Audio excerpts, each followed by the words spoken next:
Want to learn how to link your Pinterest account with your Instagram account? I'll teach you how to do it today. Welcome back to Tutorials Point. Before starting, you can subscribe to our channel for more videos and updates. First of all, make sure to have both of the apps just like me, and then tap on this Pinterest app. You can see that I am already logged in. Make sure you are as well. Tap on this profile-like icon on the bottom right corner. Tap on these 3 straight dotted lines on the top right corner. Tap on Settings. Tap on Account Settings below Edit Profile. Scroll down. Here you have an option of Claimed Accounts. Tap on Claimed Accounts. You can see that you have 3 of the options or 3 of the apps to get connected with.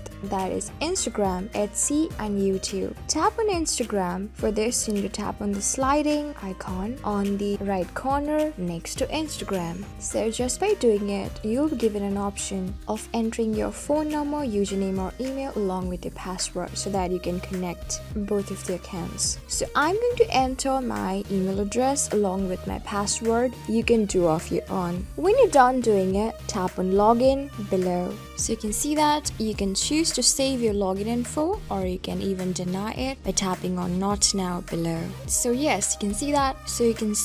Pinterest would like to receive the following information about my particular username, that is AMS15. If you want to allow it, you can tap on Allow on the bottom right corner. So you can see that just by doing it, your Instagram account along with your Pinterest account has been connected. So this is how you do it. I hope this video was really helpful for you and I was able to help you. I am going to see you on the next video. Till then, keep calm, stay safe, and goodbye.